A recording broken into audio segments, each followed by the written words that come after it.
En este canal los invito a que conozcamos esos cambios de la vida, por ejemplo, pasar de ser un detective investigador a pasar prácticamente a lo cotidiano hoy en día, ya como jubilado, ya como pensionado, una vida tranquila de padre de familia, casado hace 37 años y ya pues con otros roles, ¿no? Tanto como esposo, como padre, como asistente, llamemos, de la señora. Menos mal que en la vida anterior aprendí algo muy valioso, a hacer caso. Y hoy en día eso me ha servido para seguir haciendo caso, pero ya en otro rol en mi vida. Esto ocurrió gracias a que una amiga me invitó algún día que la acompañara a las oficinas de su padre en Suba. Allá la acompañé y para sorpresa mía resultó ser la Academia de Criminalística del DAS. Y el padre de mi amiga era el director de la academia en ese momento. Cuando estábamos hablando en las presentaciones de rigor, comencé a oír todo un tiroteo, armas que yo nunca había visto en mi vida, gente que disparaba desde cualquier posición y para sorpresa mía, porque pensé que no le podían dar a un blanco que estaba bastante lejos, cuando pudimos acercarnos a ver, casi todo eran dianas. Esta gente era de una puntería increíble.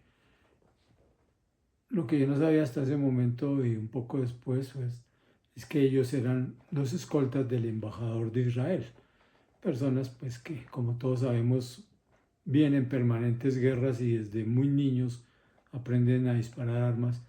Y yo me imaginé que con un entrenamiento adecuado llegaría a disparar como ellos. Al ver mi entusiasmo, el coronel me ofreció que ingresara al DAS, que ahí podía hacer una carrera muy bonita, que además de aprender a disparar, podía aprender muchas ciencias auxiliares del derecho penal, o sea, todas las ciencias relacionadas con la criminalística, como la datiloscopia, la grafología, la balística, la identificación, la vigilancia, el manejo defensivo de automóviles, la defensa personal, el seguimiento, etcétera, etcétera. Eso me pareció apasionante y resulté inscribiéndome.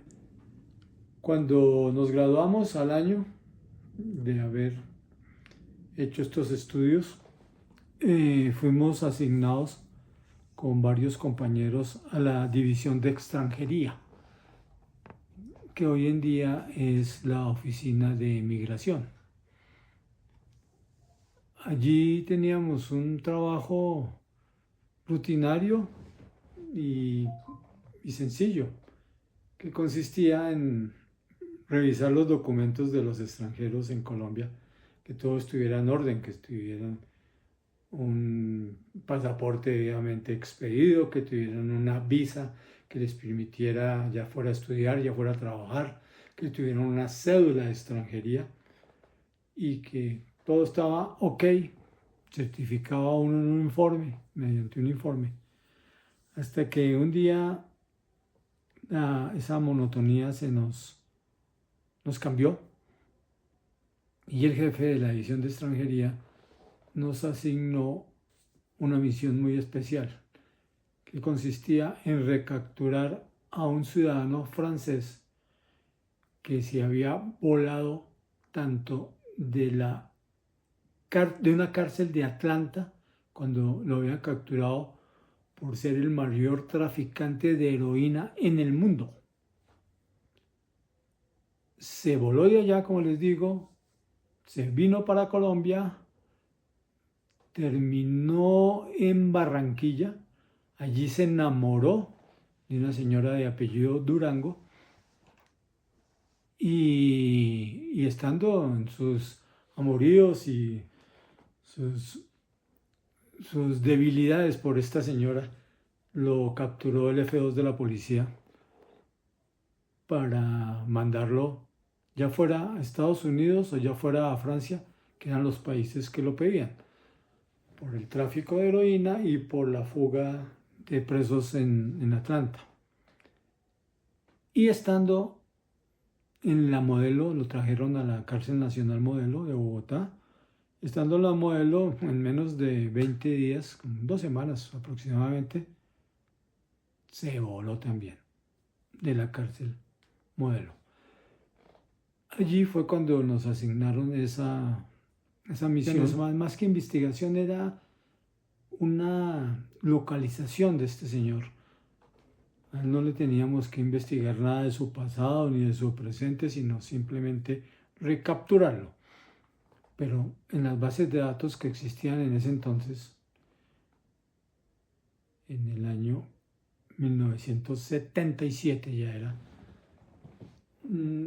muy pobres. Siempre tenía uno que acudir a la mejor fuente de información, que eran los bancos. Pero esto era algo demoradito de conseguir.